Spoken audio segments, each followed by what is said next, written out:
നമസ്കാരം. റാഫ്റ്റോക്ക് മലയാളത്തിലേക്ക് അവർക്കും സ്വാഗതം. കോച്ച് മാറി, പക്ഷേ കഥയിലൊരു മാറ്റവുമില്ല. ഇന്ത്യൻ ടീം ഇതാ വീണ്ടും പരാജയപ്പെട്ടിരിക്കുകയാണ് ഫുട്ബോളിൽ.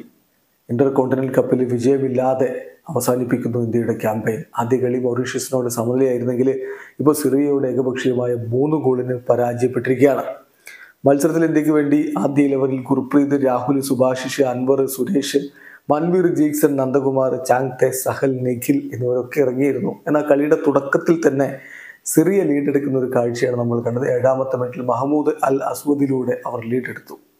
ആദ്യ പകുതി അവസാനിക്കുമ്പോൾ ഏകപക്ഷീയമായ ഒരു ഗോളിന് സിറിയ മുന്നിലായിരുന്നെങ്കിൽ രണ്ടാം പകുതിയിൽ 76ാമത്തെ മിനിറ്റിൽ ഇറാൻഡസിന്റെ ഗോൾ വന്നതോടുകൂടി സിറിയ വിജയം ഉറപ്പാക്കിയായിരുന്നു. കളിയുടെ അവസാന ഘട്ടത്തിൽ പാബ്ലോ സബാഗ് കൂടി ഗോളടിച്ചപ്പോൾ ഏകപക്ഷീയമായ 3 ഗോളുകളുടെ പരാജയമാണ് ഇന്ത്യക്ക് ഏറ്റുവാങ്ങേണ്ടി വന്നത്.